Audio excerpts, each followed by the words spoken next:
Third news क्या है दोस्तों, crush stone is being spread across farms to capture carbon.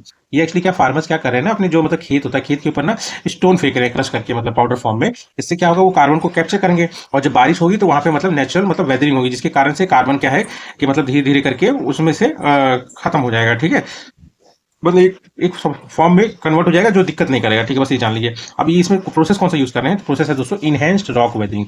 इसमें क्या किया जाता है ना दोस्तों, क्रश्ड रॉक मतलब जो भी मतलब रॉक है उसको क्रश करते हैं मतलब पाउडर फॉर्म में, उसको सॉइल के ऊपर मतलब फेंक दिया जाता है। ठीक है, उससे क्या होता है कि मतलब वो क्लाइमेट चेंज में लड़ने में मदद करता है। अब ये चीजें कहाँ कहाँ हो रही है, जैसे आप डाल लीजिए ब्राजील में जो शुगर फार्म्स है ना वहाँ पे भी यूज हो रहा है, और टी प्लांटेशन जो इंडिया वहाँ पे भी यूज हो रहा है। ठीक है, ये काम कैसे करता है, क्रश रॉक विल कैप्चर, मतलब वही मैं बता रहा हूँ, जो मतलब पिसा हुआ जो मतलब रॉक है वो CO2 को कैप्चर कर लेगा हवा से निकाल के। ठीक है, और इससे क्या उसके बाद लीड क्या करेगा, आगे क्या होगा, वो वेदरिंग होगी, नेचुरल वेदरिंग। ठीक है, अब ये एक नेचुरल प्रोसेस, इसमें होता क्या है दोस्तों, एक्चुअली क्या ये टाइम बहुत लेता है, पर इस टाइम को मतलब कम करने के लिए साइंटिस्ट ने कुछ तरीके बताए हैं। ठीक है, किस तरह के स्टोन का यूज करना है कि जो इस प्रोसेस को जल्दी मतलब इनिशिएट करें। ठीक है, तो पहले तो हम लोग नेचुरल वेदरिंग जान लेते हैं होता क्या है दोस्तों।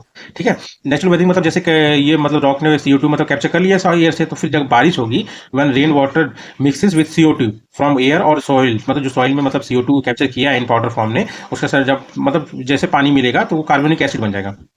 ठीक है, कार्बोनिक एसिड बन जाएगा तो वो रिएक्ट करेगा किसके साथ, रॉक के साथ। और रॉक क्या करेगा, जब रिएक्ट करेगा तो उसको धीरे धीरे करके उसको घुला देगा, मतलब खत्म कर देगा धीरे धीरे पाउडर, और भी खत्म कर देगा जो भी उसका सॉलिड फॉर्म है ना, तो उससे ब्रेकिंग देम डाउन स्लोली।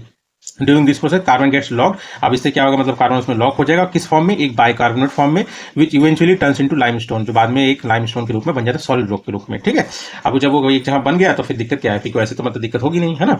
अब इसमें जान लीजिए इसमें कुछ रिस्क रहता है। ठीक है, रिस्क क्या रहता है सबसे बड़ा, कि कुछ रिस्क मतलब ये है कि कुछ रॉक्स में क्या है ना कि हैवी मेटल्स होते हैं हार्मफुल, जिसको मतलब अगर मान लो ब्रीथ कर लें तो कैंसर जैसी दिक्कत हो सकती है ना, बाकी दिक्कतें हो सकती है, इसलिए ये थोड़ा सा एक रिस्क आप ध्यान रखिएगा। और बाकी ये नेचुरल वेदरिंग क्या है कि ये एक तरह से मान लीजिए नेचर का अपना एक तरीका है, जिसकी वजह से वो CO2 को मतलब कैप्चर करके और एक फॉर्म में कर देता है। ठीक है, पर इसमें क्या है, बहुत सारा समय लगता है, मिलियंस ऑफ ईयर्स लग जाते हैं। इसीलिए साइंटिस्ट ने कहा है कि इसी प्रोसेस को अगर आप तेज करना चाहते हो तो आप वॉल्केनिक रॉक को यूज करो। वॉल्केनिक मतलब जो मतलब वॉल्केनो वाली रॉक्स होती है ना, जो मतलब सतह पर आके मतलब ठंडी हो जाती है लावा, है ना, या नीचे में रहती है, वो सारी जो होती है वही है आपकी। ठीक है, तो जैसे बसाल्ट हो गया उसका यूज करने के लिए, इससे क्या होता है कि रिएक्शन जो है तेज हो जाता है। ठीक है, बस इतना ही है इसमें।